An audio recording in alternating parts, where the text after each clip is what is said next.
Welcome to Strategy Talk, where the authors and editors discuss news and events with a splash of history. Our host today is Dan Masterson. Joining him is Jim Dunnigan, well-known military author and the Dean of Wargaming. Also, joining today's show is columnist and author retired Colonel Austin Bay. I'd like to talk about a couple of different things today, Jim and Austin. First up is the Russians are getting ready to have a spring campaign. They're looking to push hard against the Ukrainians.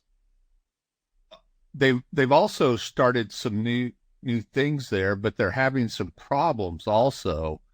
I read, Jim, where their North Korean munitions are failing, especially the rockets. Yeah, we have a piece coming up on that in strategy page. The North Korean rockets were never used in warfare because they were just North Korea preparing for the attack on the South that never came over 50 years. And when they sold those to Russia, which needed them, and North Korea had them, they weren't really tested until they were actually used by the Russians in Ukraine. And then the Russians found out these missiles suck. They don't work. Either they don't launch, or when they do, they explode in the air. Or if they do hit, they don't hit the target. They hit away from the target. So now the North Korean missiles have been tested, and they don't work. It's an embarrassing way to find out about it. I hope the Russians paid in advance because they're at the very least angry customers. The Russians are trying to launch a major offensive, but they have problems with the artillery support, namely the rockets and artillery in general, but also with the number of troops they have and the lack of enthusiasm among the Russian troops. The desertion among Russian troops has been going up enormously. A lot of Russian troops that simply refuse to advance. The attitude within Russia is that, if they get sent to Ukraine, it's a death sentence. So anything is better than that. Russian officers have been empowered to shoot at reluctant troops. That's something they haven't done since World War II. And at least then, Russia was being invaded, not the other way around. And that's something that bothers a lot of Russian soldiers. We're invading a neighboring country. Why should we die for that? So the Russians not only have an organizational problem, they have a morale problem. And they simply don't have the number of troops that they need to carry out these offensives. And that leaves them in a very bad situation.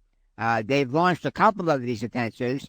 They basically hired foreign mercenaries, Chechens, whatever, both Chechens are actually from Russia, or from the Central Asian countries and whatnot. And they have proved a little more enthusiastic, but they feel like they're being used as cannon fodder, just like the Russian prisoners, the guys taken from prison and offered a 6-month and a 1-year contract to get a pardon if they survived the contract. Most of them did not, and the word got around. So a lot of these guys are saying, yeah, I'll do my time and live rather than going to Ukraine. So Ukraine has a justifiable reputation as a graveyard for Russian soldiers, and the Russian soldiers know it. So the Russians simply can't get together the troops they need. They've launched a offensive recently, which is since failed at Tativa. I can't even pronounce it right. Yeah. Kharkov. What's what we All right. call it? Well, no, he's trying to come up with the name of that of the village that's near the other village, right? Well, anyway, they took enormous losses and had nothing to show for it. So the Russians, the generals are discouraged. The defense minister Shoigu, he's under a lot of pressure, but even he understands that they just haven't got the stuff. They haven't got the troops. They haven't got the morale. They haven't got the weapons. That's why the Russians are bringing in stuff from North Korea. And now they find out that their North Korean artillery support doesn't do the job. So hard times for Russia. I'll take out the world's smallest violin, and play for them. It couldn't happen to a better bunch of guys. Now, Austin, Ukraine is having problems with fighting troops too, correct? Oh, yeah, that's what I read both in the Ukrainian press and also in the supposed MI6 leaks that show up in the Daily Mail and the Daily Telegraph, and also in the Institute for the Study of Wars current updates on the situation in Ukraine. Yes, they have their volunteers have volunteered. They have all mobilized their reserves, and now they are in a situation. The war of attrition has damaged them. So whether Russians held on long enough, and even though a lot of the North Korean munitions don't work, enough of them do to have killed and wounded a lot of Ukrainian soldiers, and killed a lot of Ukrainian civilians too, firing missiles on the cities. So they've tightened. One of the things they've done is tighten their own border for people leaving Ukraine, particularly military age men. They can't go to Poland. Can't not that they're going to want to go to Russia. They can't, but they can't leave the country unless they have been cleared by the Defense Department, and they're not somebody that is liable for military service. I did read, Dan, about 5-6 days ago that issue has somewhat stabilized. I don't know what that meant. I guess it meant that they had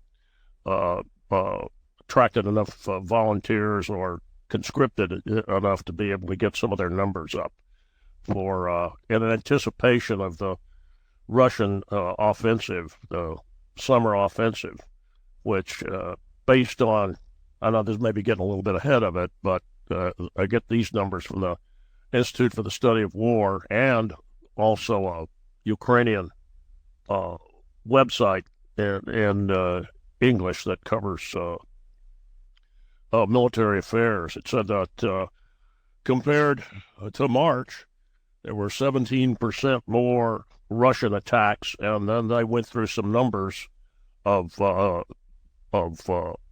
attacks per day in there. I won't try to recapitulate them from memory, but over the first 8.5 days of May, and we're recording this on the 10th, so this was through the 8th of May. There was one day that I looked at, and it was 153 ground combat incidents. Doesn't mean that they were heavy engagements, but it could have been just a couple of rounds of artillery. But at least 4 or 5 of them were significant attempts by the Russians to move in the area of that village Jim was trying to pronounce. I won't. Starts with an A. It's on a hill. Okay, but that's to try to bust through it. And there have been, it's the overall casualty rates were, according to the Ukrainians, these Ukrainian numbers, 1,300 one day, 1,800 another day of they were claiming as Russians killed, not just casualties, but that was the claim kills. That's a lot. That's a lot. Losing a lot of soldiers, and what is trying to do some preparation for the big battle, shaping events, shaping attacks by the Russians to get in a position to launch this supposed huge, decisive summer offensive. So let's the Ukrainians have suffered in the war of attrition, but the Russians, as Jim was pointing out, seem to have suffered a heck of a lot more.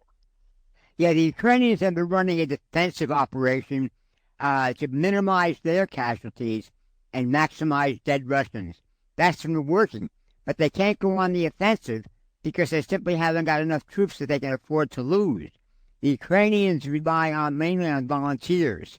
They have gone to adjacent countries where Ukrainian military men had fled, and tried to talk them into coming back voluntarily, and explaining that we don't want to use you, get you killed. We simply want you there to kill Russians. They're attacking. We're defending. That's not going to, get us the Crimea and other terrain back, but it's certainly going to get a lot of Russians killed. And that apparently has had some success. I mean, all Ukrainians realize that they're defending their homeland. The Russians, on the other hand, are simply invading and trying to conquer and absorb a neighbor. So the Ukrainians know they are in the right. And a lot of Russians realize, this is not just the soldiers, but throughout Russia, you're getting more protests.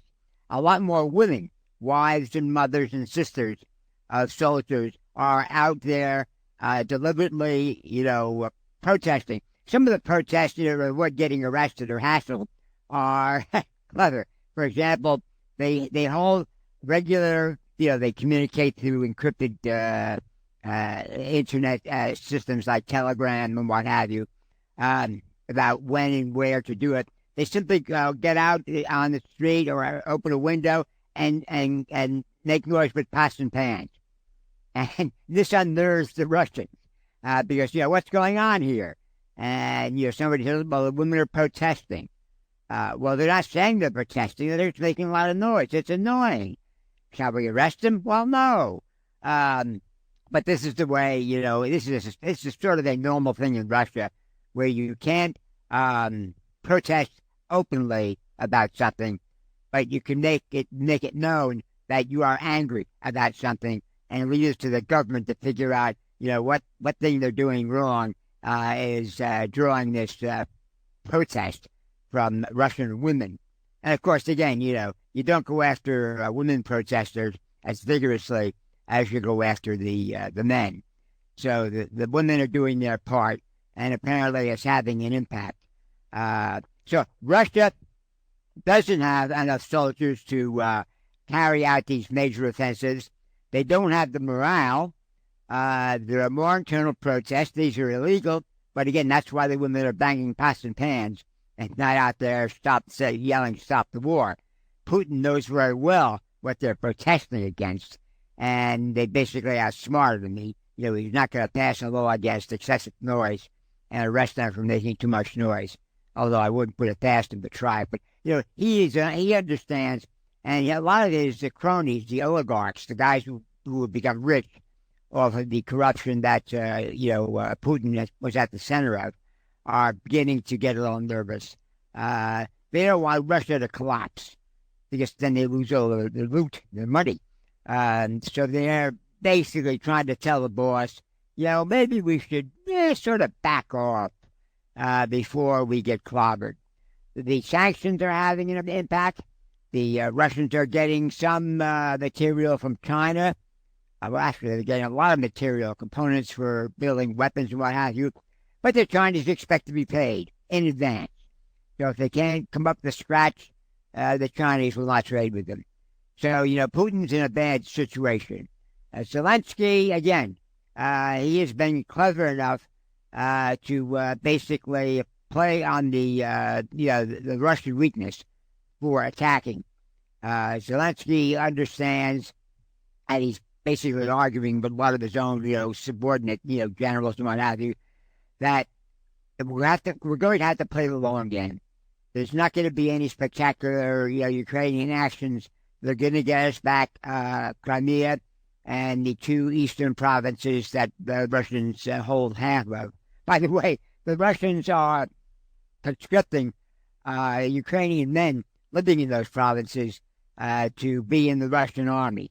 Now, some of them are trying to escape, but they have basically, draft dodge catchers, guys who go out there and grab these guys and stick them in a uniform. These are not the best troops in the world. They're not the most enthusiastic, and they're not going to be very good. But if you simply want to compile, a number, say, hey, we have so many thousand, Ukrainians serving in the Russian army right now, they can do that, but they can't do anything with them. So the best the Russians can do is improve their optics, but they're not improving their military capabilities at all. So the other thing I wanted to talk about, Austin, was sort of an update on Gaza and what's been happening there recently. The Israelis have captured the Rafah crossing, and the U.S. is threatening to stop certain munitions from going to them if they go ahead and go into Rafah. Are we winding down on the whole Gaza thing here? Oh, wait a minute. Who's we, Dan?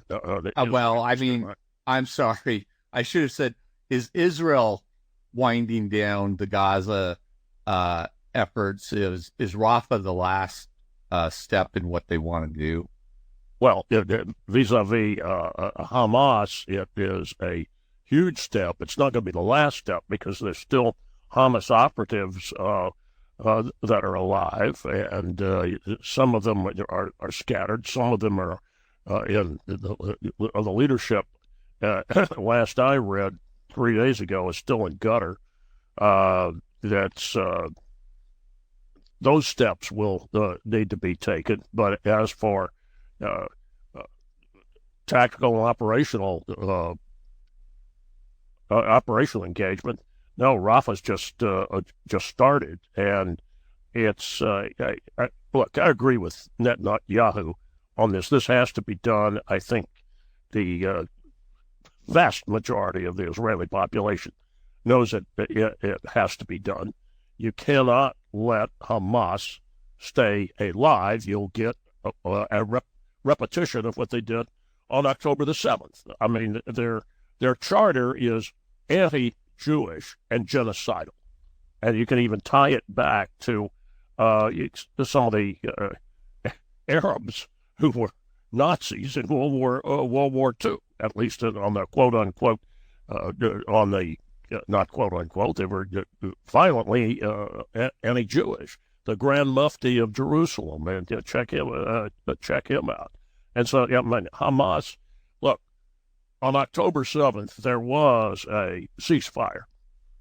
Israel had not had soldiers in Gaza for almost 2 decades. And then here comes this atrocity assault that was supposed to be an atrocity.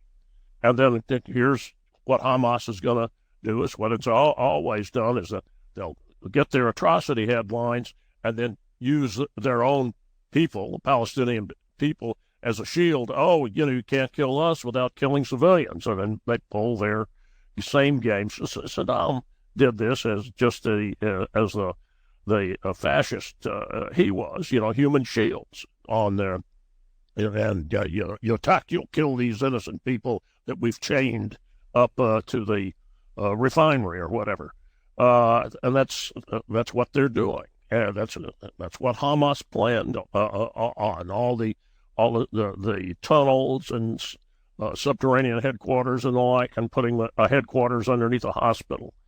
The Israelis have decided we're going to destroy.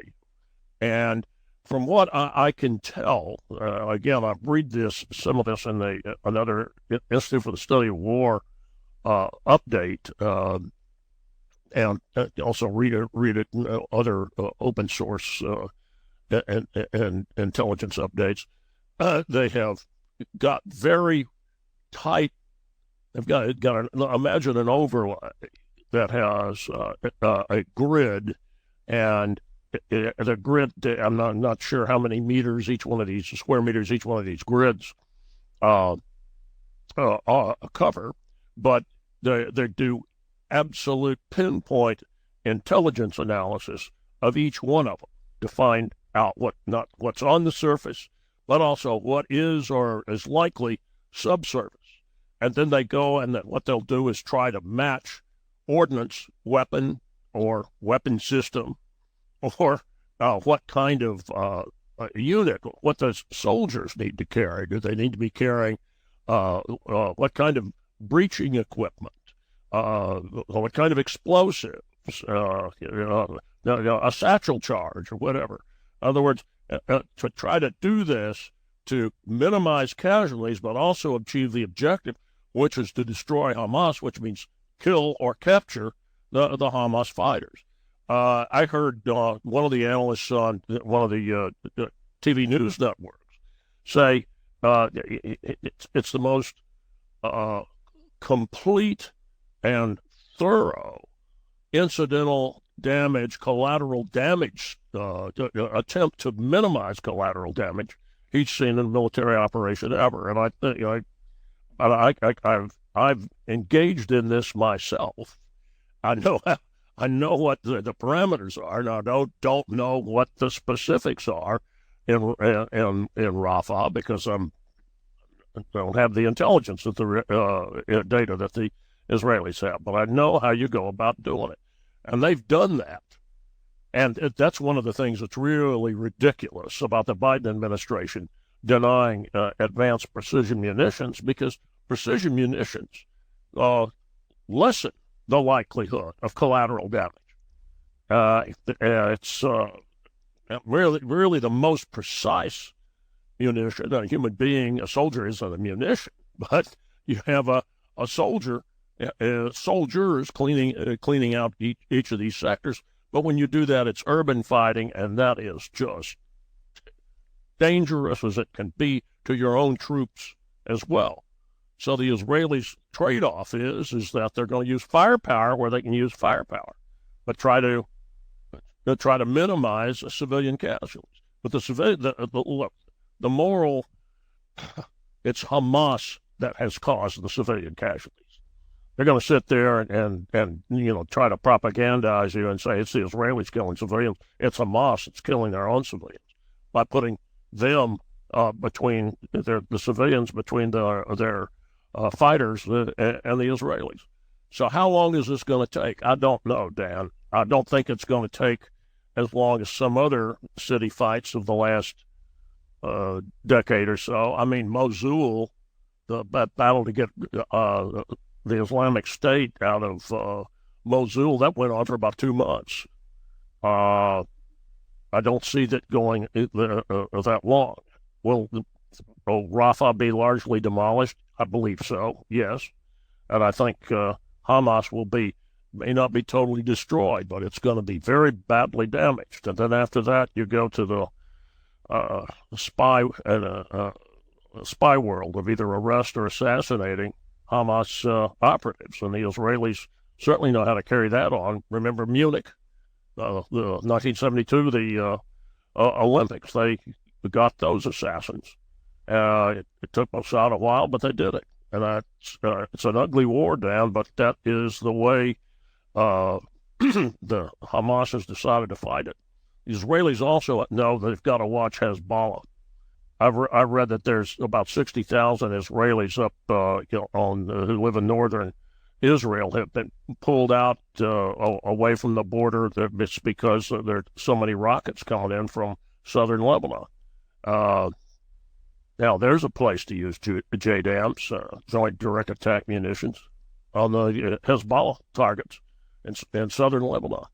I think that fight's going to come off, too. Jim, Hamas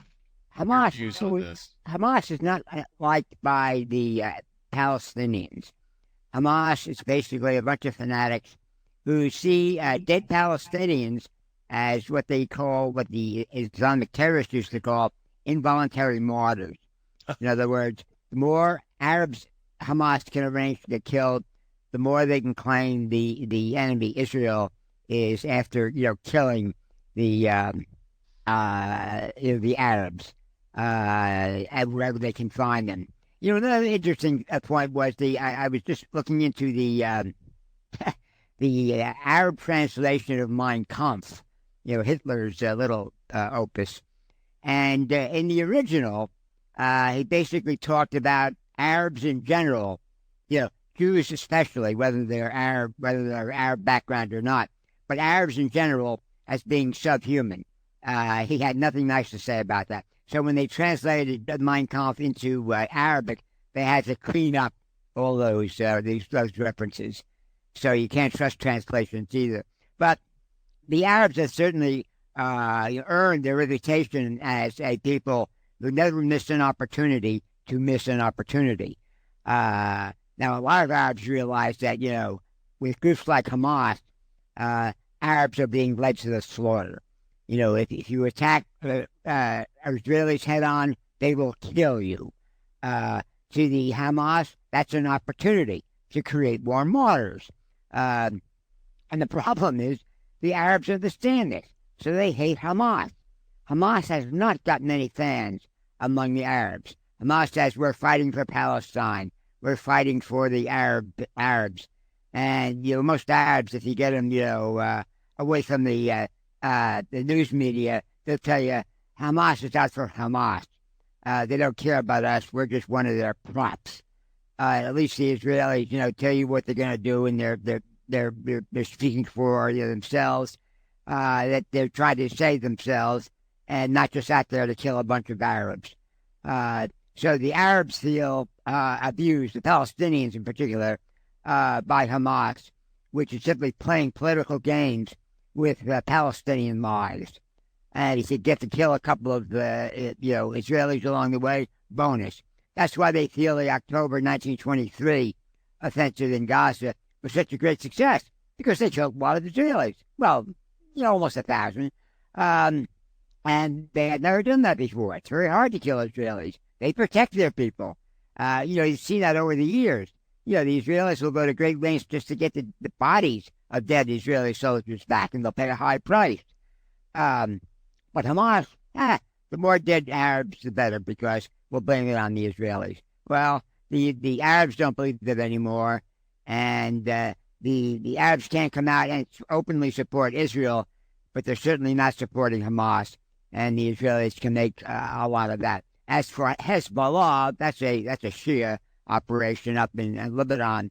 They're not much like either. The Israelis are they have some precision weapons they can use, despite, the Americans suddenly, cutting off the supply for whatever. I don't quite figure that out. I can't quite figure that out. But they're trying to hurt Hezbollah as much as possible, because, as Austin pointed out, Hezbollah is firing rockets into northern Israel, and Israel had to withdraw about 60,000 Israeli citizens. And actually, a lot of the Israeli Arabs, 20% of the Israeli population are Arab, and most of them live in northern Israel.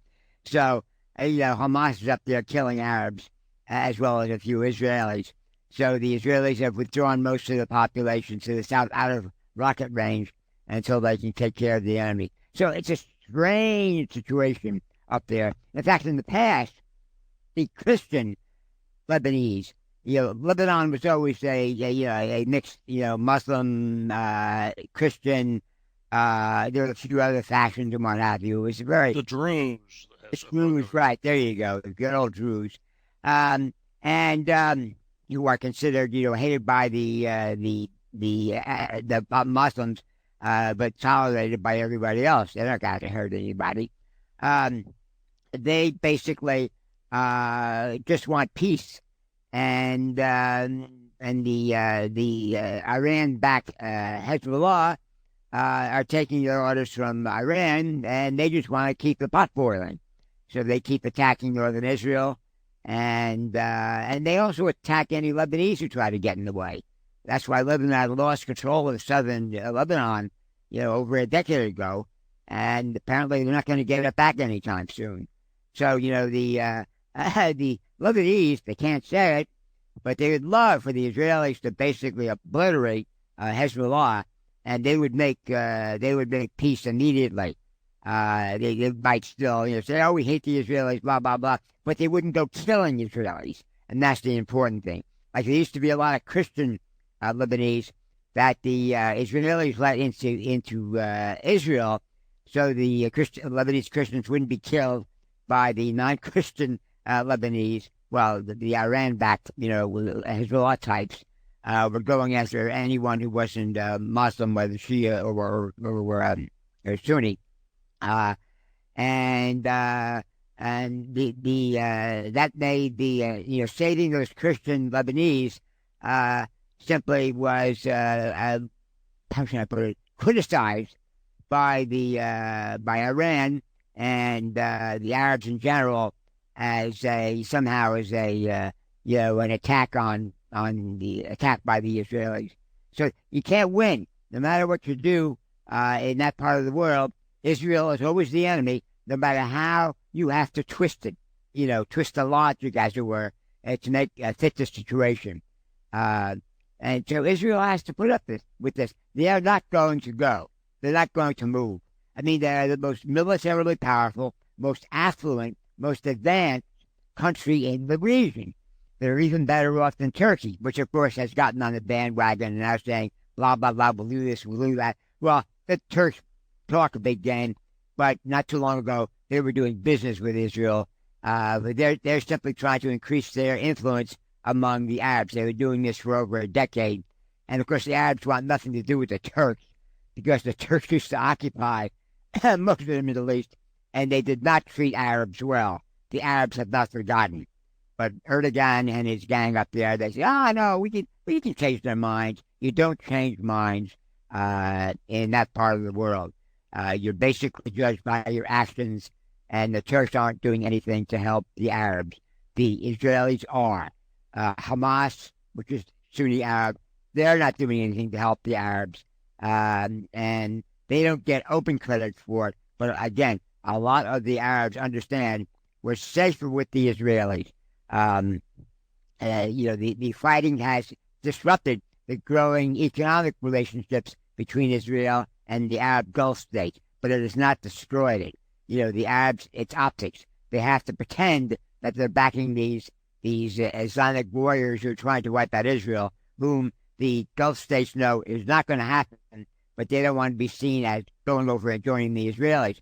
When things quiet down, which they eventually will, the Israelis will basically finalize these trade relationships with the Gulf states, and everybody will get rich until some maniacs like Hamas come in and spoil it again. I mean, that's just the way things work in the Middle East. Well, but the big picture, Dan, the big story is these are proxies for Iran, and the Iranians are what?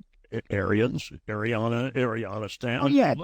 They look down on all the Semites, and the Semites are Jews and Arabs. All right, they are, but they particularly focus on Jews, and so Iran stirs this pot and pays for it, which was the obvious brilliance of the Abraham Accords, which is, hey, Ishmael, progenitor of Arabs, and Abraham. They're all the children of Abraham. And here it was designed to end the animosity between Israel and Arab nations and isolate Iran. And it was working. And then we had the Biden administration come in and undermined them. And here the Iranians, build up their Houthis, the Houthis in Yemen. They happen to be Shia. Now, and Hezbollah is really another Arab Shia organization. And then Iran is a quote-unquote Shia Muslim state. There are debates on how hard it is. It's because they still behave like a bunch of Zoroastrians in some way. And then they pay other organizations, other militias are on the payroll for Iran to cause trouble throughout the region. And right now, Israel is destroying one of the proxies. There are other proxies that have to be dealt with. And the way you deal with that is actually sanction and focus on Iran and then make Iran pay a price. And that is when the Israelis can do it. If I was advising them, go after their leadership.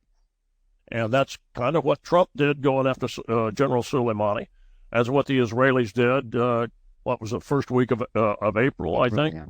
hit that planning facility, planning headquarters in Syria that knocked out some senior Al-Quds, special forces, and intelligence officers. That's the way to do that. It's horrible to contemplate that you're doing it, but those guys are trying to do it to the Israelis. And it's ultimately you're going to have to deal with Iran. Well, you know, another sad thing with Iran is they had their revolution in the 1980s and overthrew the aristocracy. But before they did that, the Israelis were trading with the... the Israelis got most of their oil from Iran, as I understand. Exactly, and they were doing business. It was going great. And, of course, in come the fanatics, and they ruin it. Now, a lot of Iranians who have been under sanctions ever since and are poorer and poorer, the poverty rates increase year by year, they hate their government. And a lot of them, not recently, but in the recent past, they have made open expressions of being pro-Israel because they always were. And they would like to be again and not be killed by their own government. So, you know, once you get these Islamic fanatics in charge, they ruin everything for everybody.